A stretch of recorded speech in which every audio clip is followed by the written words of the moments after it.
Hello and welcome back.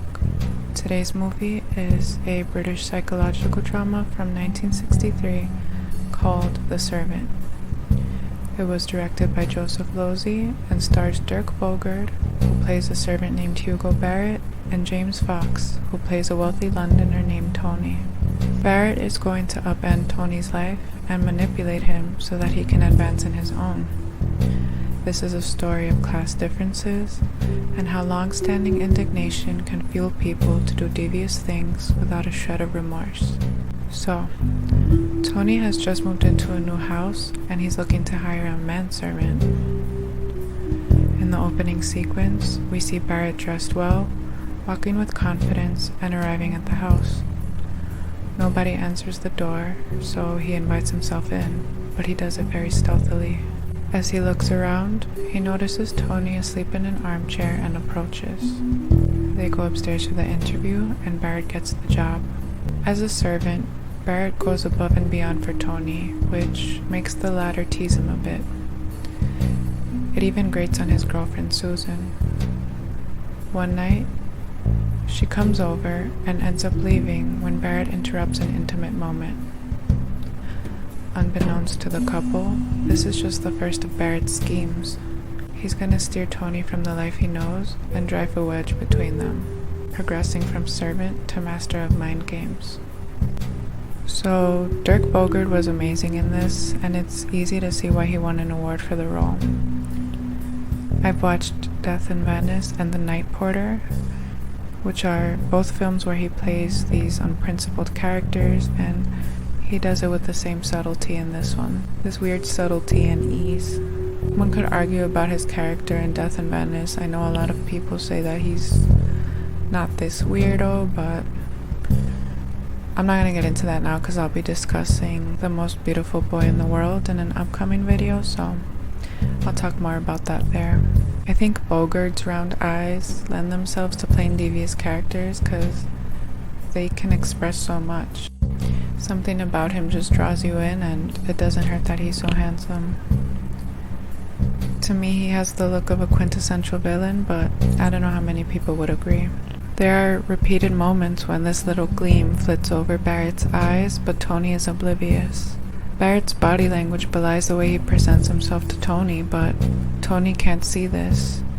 We as viewers can, and that's where the beauty of this film lies. We're privy to this because of the camera work. There are moments when Tony can't see Barrett's expressions from where he stands, but a sudden shift of the camera reveals them to the viewer. There are also these beautiful recurring shots with a mirror that give a voyeuristic feel to the film, and they place you at Barrett's vantage point. In this alternative movie poster, Tony and a woman are framed by the mirror with Barrett watching them. Even when it's not obvious that Barrett is around, you feel like he's always skulking. There's this constant claustrophobia that's only made worse by the harsh winter they're experiencing. They're stuck indoors a lot of the time, and this works to Barrett's advantage because it gives him ample opportunity to discover Tony's weak spots. During different parts of the movie, I was reminded of Parasite from 2019. I highly recommend this one if you enjoyed that one, but keep in mind that Parasite is a black comedy / thriller, while this one isn't. The runtime is 116 minutes, but I didn't feel like it dragged on despite the reliance on creeping tension. The culmination is worth it. For today's standards, it would be considered tame, but it must have been very scandalous for its time. Many people hail this film as a work of unspoken sexual tension between two men, and I can see why. Toward the end of the film, there's one scene where Tony is in Barrett's room. I'm not going to tell you why because I don't want to give spoilers, but he throws himself on the bed and begins crying. The camera zooms in on him, and you see all these posters of muscle men on the walls. You have to remember that homosexuality was a crime in the 60s, so this couldn't have handled that so openly, and Joseph Losey was an American who'd been exiled to Britain because of McCarthyism. Despite the movie's overall tameness, I was shocked at certain scenes because they were very suggestive compared to other things I've watched from this time, and there's also a quality of sadomasochism that emerges when we see the shift of power from Tony to Barrett.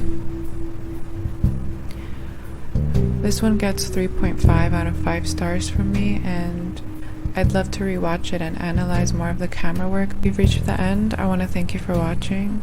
I hope you'll stay tuned for the next review. If you've enjoyed this, please consider subscribing or giving me a like because it's free. Okay, bye.